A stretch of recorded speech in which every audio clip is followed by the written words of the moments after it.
termination of Connectix cat6a keystone module. 3 components in the bag: the module itself, a little plastic unit for dressing your cable through, and a tie wrap.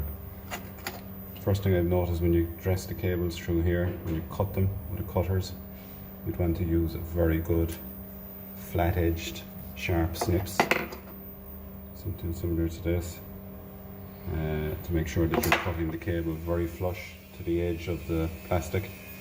Now the reason I say this is inside the casing, the metal casing here, you have a little rubber strip, and if you have copper protruding here from a badly cut wire, it can punch through this little rubber strip and short the pairs off the outer casing of the unit, giving a fault on the unit. So I'm going to dress it out and I'll show you how I put it together.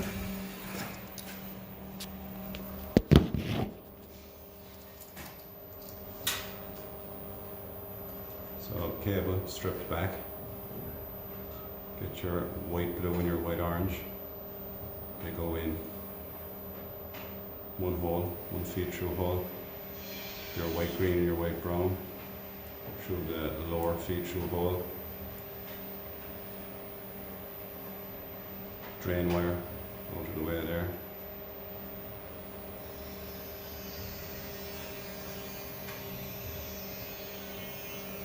Come back to your white orange.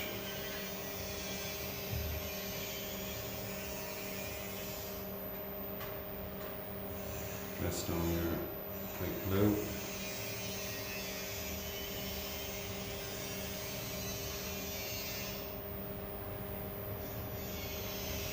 Press down your white orange.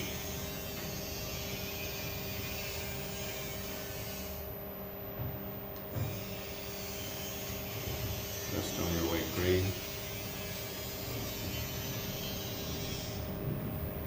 And press down your white brown. Get your edges straight. Get your sharp cutters.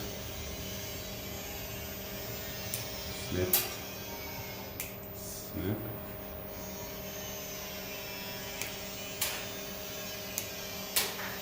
So they're cut fairly well, flush to the edge of the outer part of the plastic housing.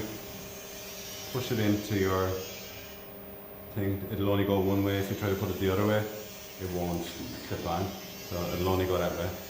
Push it with hand force until it closes, but if you had to do a lot of them, you're not going to close it completely. It's extremely hard. They've made up this adjustable spanner with some foam on the end of it to exert even pressure.